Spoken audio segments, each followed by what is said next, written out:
ሁሊያን አልቫሬዝ ወደ አርሰናል ጋይስ ድምጽ የተሰምቷለውላችሁ ፍሪ ሁሊያን አልቫሬዝ ያልኳት ቪዲዮ አመርቂ ውጤት እያሳየች ነው። ፋብሪዚዮ ሮማኖ እንደምትመለከቱት ብሬኪንግ ኒውስ ብሎ እንዳወጣው ከሆነ የአትሌቲኮ ማድሪድ ዳይሬክተር ለንደን ተገኝቶ ጋይስ ሁሊያን አልቫሬዝን ዝውውር በተመለከተ ከአርሰናል ጋር ተነጋግሯል እየተባለ ነው። ክለባችን አርሰናል ለሁሊያን አልቫሬዝ የሚያስፈልጉትን ነገሮች በአጠቃላይ አትሌቲኮ ማድሪድም እንደሚፈልግ ጠይቋል። ይህን ዝውውር ነቃ ደንገጥ ብለን እንመልከተው ጋይስ። ሁሊያን አልቫሬዝ ወደ አርሰናል ጽድት ያለ መረጃ ይዤልህ መጥቻለሁ ሀቢቢ ከፋብሪዚዮ ሮማኖ። እንግዲህ በትናንትናው ዕለት በክለባችን አርሰናልና በአትሌቲኮ ማድሪድ መካከል ቀጥተኛ የሆነ ንግግር በሁሊያን አልቫሬዝን በተመለከተ ቀጥተኛ የሆነ ንግግር አድርገዋል ብሏል ፋብሪዚዮ ሮማኖ። አሁን የሚጠበቀው አልቫሬዝ ወደ አርሰናል መምጣት ይፈልጋል አይፈልግም በሚለው ጉዳይ ነው። እሱን በተመለከተ ደግሞ ማርካ ዛሬ ሁሊያን አልቫሬዝ ዛሬ ውሳኔውን ያስተላልፋል። አትሌቲኮ ቤት ይቆያል ወይ ደግሞ ወደ አርሰናል ይሄዳል አይሄድም የሚለው ማለት ነው። አርሰናል ጥሩ እየሄደ ነው ያለው። ላይክ ዳይሬክት ኮንታክት ለራሱ ማድረጉ በጣም ፖዚቲቭ ነገር ነው። እስኪ ሀሳባችሁን ኮሜንት ላይ አስቀምጡልኝ። ይመቻችሁ። ከፋኝ እንደገና ማለት አሁን ነው። ማቴዎ አልማኒ የአትሌቲክ ፉትቦል ዳይሬክተር ሰክሰሰራቸውን በለንደን አንድሪያ ቤርታ እንዲያገኙ ፈቅደውላቸዋል። ሁሊያን አልቫሬዝ ላይ ዲስከሽኖች ነበሩ ብሏል ፋብሪዚዮ ሮማኖ እና አልወደድኩትም ትላላችሁ፣ ግን ዋጋው በጣም ውድ ነው። ፕላስ ገና ልጁ ወደ እንግሊዝ መመለስ ፍላጎቱ አልታወቀም። ምክንያቱም ሂዝ ነምበር 1 ፕራዮሪቲ ኢዝ ቢንግ ባርሴሎና ፕሌየር እና ግን አይታወቅም እስከ ሴፕቴምበር 1 ምን እንደሚፈጠር። ግን ስቲል ዲስከሽኖች ነበሩ እና አትሌቲ ለባርሳ ከሚሸጥ ለአርሰናል ቢሸጥ ይሻሏል። ፉል ሌክቸር ማርጋ ይረሳ። ይመቻችሁ። አርሰናል በሁሊያን አልቫሬዝ ጉዳይ አዲስ ሙቭ አድርጓል። ከአትሌቲኮ ባለስልጣናት ጋር በሁሊያን አልቫሬዝ ጉዳይ እንደተነጋገሩ ፋብሪዚዮ ሮማኖ ከጥቂት ደቂቃዎች በፊት ገልጿል ማለት ነው። እንግዲህ ሁሊያን አልቫሬዝ ወደ ባርሴሎና የሚያደርገው ዝውውር እስካሁን ቆሞ ነው ያለው። ምክንያቱም አትሌቲኮ ማድሪድ ለዚህ ዝውውር ፍቃድ አልሰጠም። አልቫሬዝ ደግሞ ራሱን ለእንግሊዝ ክለቦችም ክፍት አድርጓል። ከእንግሊዝ ክለቦች ጋር ለመነጋገር ሂዝ ኦፕን ቱ ዳት። ይሄ ሊሳካ የሚችል ነገር ነው። ለአርሰናል አንደኛው ችግር ምንድነው? የሁሊያን አልቫሬዝ ውል ማፍረሻና አትሌቲኮ የሚጠይቀው ብር በጣም ከፍ ያለ ብር ነው። ስለዚህ ይሄ ነገሩን ሊያደናቅፍ ይችላል ተብሎ እየጠበቀ ይገኛል። ሌላኛው ጥሩ ነገሩ ግን ሁሊያን አልቫሬዝ አሁን ላይ ከተፈጠሩ ግብግቦች አንጻር በአትሌቲኮ ቤት ይቆያል የሚባለው ነገር እንግዲህ በጣም ወደ ዜሮ የሚያመነምን ነገር ነው። ወደ ዜሮ የተጠጋ ነገር ነው። ለመክፈቻ ጨዋታ በላሊጋ ጨዋታ ላይ ራሱ የተጫዋቾች ዝርዝር ሲወጣ በአትሌቲኮ ተጫዋቾች ዝርዝር ውስጥ ዲያጎ ሲሞኔ ሁሊያን አልቫሬዝን አላካተው ነበር። ስለዚህ ሁሊያን አልቫሬዝ በዚህ ክረምት የመውጣት እድሉ በጣም ከፍተኛ ነው። ወደ አርሰናል ቢመጣ ምን ይመስላችኋል ወገን? የአልቫሬዝ ነገር እንዴት ነው?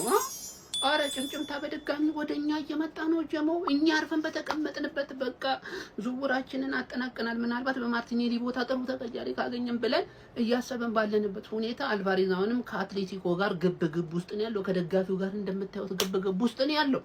ገብቷል አይደለ? ስለሆነ የተጫዋች ወደኛ ሊመጣ ይችላል የሚሉ ሰፊ ዘገባዎች እየተንቀሳቀሱ ይገኛል። እንግዲህ አትሌቲኮ የሆነ ባለስልጣን ወደ ለንደን አካባቢ ታይቷል እየተባለ ይገኛል። እና ይሄ ልጅ ሊመጣ ነው እንዴ?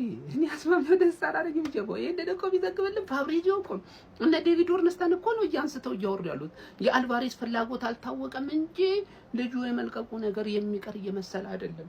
ያው ደግሞ ባርሳ ካልሄደ ተመራጩ እኛን ከኛ ውጪ ማን ሊሆን ይችላል? አርቴታ ይሄ ልጅ ልታመጣው ነው ይሆናል ብለህ አምነህበታል። ከቀኝ ግዛት አልፈን ታዲያ ስንት ግዛት ልንገዛ ነው? ፕሪሚየር ሊጉን ጀሞ ይሄ ልጅ ከመጣ በጣም አሳሳቢ እኮ ነው። እኔ ቀኝ ግዛት ነበር ያልኳችሁ፣ አሁን ምን ግዛት ልንገዛ ነው? ይሄ ልጅ ከመጣ ሀሳባችሁን አካፍሉኝ። እኔ ትልቁ ነጥብ ምንድነው? ይሄ ልጅ ይምጣ አይምጣ ነው የሚያሳይ። እኔ አስተኛል ይምጣ፣ ከተሳካ አረ ይምጣ። ኧረ አትሌቲኮ መገገም ተውት እንጂ ልጁ ሁሊያን አልቫሬዝ አባቴ ሊያብድ ነው። እዚህ ጋር አርሰናል ይፈልገዋል። አርሰናልን እግር ብላ ብሎ ባርሳ ነው የሚፈልገው። ጀለስ እውነት ነው። እግር ብላ የሚባል ነገር ነው የሚጠይቀው ከአርቴታ። አርቴታው ላይ ትደውላለች ማለት ነው። እግዚአብሔር ይሄ ፋብሪዚዮ ነው ያለው አይደለም። ማን 4-3 ነው ያለው። አርቴታ ይደውላል። ኧረ እባክህ እኔ ባርሳን ነው ፈልግ ጥልቀም። ባርሳ ደግሞ ተከለከለ። አትሌቲኮ ከባርሳ ውጪ እሸጠዋለሁኝ አልቫሬዝ ነው የሚለው። አልቫሬዝ መሀል ቤት ሊያብድ ነው። እባካችሁ የቀድሞ ተጫዋችን አታሳብዱት። እና ሲጮት ማየት ፈልጋለሁ። አርሰናልም ሆነ ሌላ ቦታ ሄዶ ይጮት። ትልቅ ፕሌየር ነው። ትልቅ ክለብ ነው የሚገባው። እንደ አትሌቲኮ የዋንጫ ጥማት ያለበትና ዋንጫ ዘላለሙን የማይበላ ቲም ውስጥ መቀመጥ የለበትም። ሀሳባችሁን ኮሜንት ላይ አስቀምጡልኝ። የሲቲ የአርሰናል ደጋፊዎች ይህን ቪዲዮ ኮፒ ሊንክ፣ ሪፖስት፣ ፎሎ ማድረጋችሁ እንዳረሱ። ይመቻችሁ። እኔ እኮ ስልችት ነው ያለኝ እኮ በቃ የኛን ክለብ ሙድ ካልተያዘበት ቪው የለም ነው ብለህ በቃ በጣም ፌመስ የሆነ ክለብ ስላለኝ እኮ ነው። ገባህ አይደል? ግርጣት ምናምን ነገር የሚባል ነገር መስማት አልፈልግም። ይሄ ልጅ ባርሰሎናን ፈለገ፣ እኛ እንፈልገዋለን፣ እሱ ባርሰሎናን ነው የሚፈልገው። አትሌቲኮ ደግሞ አይ አርሰናል ካልሆነ ብለና ገባኝ ነኝ። ገባህ አይደል? እኔ እኮ ማንንም ወርልድ ስታር የሆነ ወርልድ ክላስ የሆነ ተጫዋች ልታስፈርም ስትሞክር እኮ ቪኒን የምፈልገዋለሁ ምናምን ገባ ቀዳዳ ያስፈልጋል። ዝም ብለህ ከኒውካስል እኮ በጥፊ በላር ለምትቀበለው ተረዳኝ አይደለ? አትሌቲኮ ማድሪድ ላይ ነው ሙድ መያዝ ያለበት እስረኛ ያደረገው ተረዳኝ አይደለ? እንዴ ለአርሰናል ነው ምሸጠ። ፒኤስጂ እኮ አልሄድም ብሏል እኮ ፒኤስጂ አልሄድም ብሏል። ገባ ፒኤስጂ ገረጣ ገባ አይደለ? እዚህ ጋር ባርሳ አስደመመ ነው የሚባለው። ለኔን ቡድን ፍቱት ተረዳኝ አይደለ? እኔ ቡድኔን ናፍቆኛል። አሁን 1 ሰዓት ተኩል ነው የቀረው ቡድኔን ለማየት ማለት ነው። ዝም ብለህ ብቻ ላይቭ ጠብቀኝ ቲፎዞ ብለህ ሰርች አድርገው ላይቭ እንገናኛለን ማለት ነው። እኔ ሜዳ ላይ አልገረጣም፣ ዋናው እሱ ነው። ሜዳ ላይ አልገረጣም፣ ውጪም አልገረጣም። ገባህ አይደለ? እስቲ ቪኒ ወንድ ነበር ሌላ ቦታ ሄድ እስቲ ፒኤስጂ እኔን ትቶኝ ገባህ አይደለ? በዲዮማንዴ ገረጣ ምናምን ነገር ምናምን የሽማግሌ ምናምን ፕራይሙ ላይ የሆነ አስደንጋጭን ሰው ከከባድ ክለብ አስገድጄ እንደማመጣ ጠብቀኝ። እንደ ዋንጫው ያህል የተረጋገጠ ነው። ጠብቀኝ። ሁሊያን አልቫሬዝ ወደ አርሰናል አዳዲስ መረጃዎች ወጥተዋል። መረጃዎቹን በአጭሩ እንመልከት። በመጀመሪያ ተጫዋቹ በቤተሰብ ጉዳይ ምክንያት ወደ እንግሊዝ ተመልሶ መምጣት አይፈልገውም። ግን አርሰናል ተጫዋቹን ለማስፈረም ከአትሌቲኮ ማድሪድ ጋር ቀጥተኛ ንግግሮችን አድርጓል። የአትሌቲኮ ማድሪድ ዳይሬክተርም በትላንትናው ዕለት ለንደን በመገኘት ከክለባችን ጋር ንግግሮችን አድርጓል። ነገር ግን ክለባችን በዝውውሩ ላይ ገፍቶ ሊሄድ የሚችለውና የዝውውር ጥያቄ ሊያቀርብ የሚችለው የተጫዋቹን ፈቃድ ካገኘ ብቻ ነው። አትሌቲኮ ማድሪዶችም ለተጫዋቹ የሚጠይቁት ገንዘብ በጣም ትልቅ ነው። ይህም ዝውውሩ ላይ ችግር ሊሆን እንደሚችል የፋብሪዚዮ ሮማኖ መረጃ አሳይቷል። የአትሌቲኮ ማድሪድ ሰዎችም በትላንትናው ዕለት ለሁሊያን አልቫሬዝ በምንም አይነት መንገድ ወደ ባርሴሎና መሄድ እንደማይችል እንደነገሩት ከስፔን እየወጡ ያሉ መረጃዎች አሳይተው ሁሊያን አልቫሬዝን በተመለከተ ያሉት መረጃዎች እነዚህን ይመስላሉ። ተጫዋቹ አሁንም ቢሆን ወደ እንግሊዝ መምጣት አይፈልግም። ነገር ግን ወደ እንግሊዝ ለመምጣት ፈቃደኛ ከሆነ ክለባችን በዝውውሩ ላይ ገፍቶ ሊሄድ እንደሚችልና የዝውውር ጥያቄ እንደሚያቀርብ ነው የፋብሪዚዮ ሮማኖ መረጃ የሚያሳየው። አዲስ የሚወጡ መረጃዎች ካሉ ይዤላችሁ መጣ ይሆናል። አርሰናል አልተቻለም ጋይስ። ምንድነው እያደረገ ያለው? አሁን ደግሞ የአትሌቲኮ ማድሪድን አርጀንቲና አጥቂ ሁሊያን አልቫሬዝን ለማስፈረም እንግዲህ ከአትሌቲኮ ማድሪዱ ዳይሬክተር ማቴዎ ጋር ለንደን ላይ ቀጠሮ እንደያዙ ተነግሯል ማለት ነው። የተጫዋቹ ዝውውር ሂሳብ በጣም የተጋነነ እንደሆነ መድፈኞቹ አርሰናሎች ቢያስቡም ነገር ግን ተጫዋቹን ለማስፈረም ድርድር እንደሚጀምሩ ነው አንዳንድ ሪፖርቶች የጠቆሙ የሚገኙት። ነገር ግን ተጫዋቹ ወደ የትኛውም የእንግሊዝ ቡድን የመመለስ ፍላጎት የለውም። ባርሴሎና ብቻ ነው ምርጫው። ነገር ግን አትሌቲኮ ማድሪዶች ይህንን ተጫዋች ለስፔን ውስጥ ላለ ለየትኛውም ክለብ የመልቀቅ ምንም አይነት ፍላጎት የላቸውም። ታዲያ በዚህ መካከልም እንግዲህ አንዳንድ አለመስማማቶች እንዳሉ ሪፖርቶች የጠቆሙ እንደነበረ የሚታወስ ነው።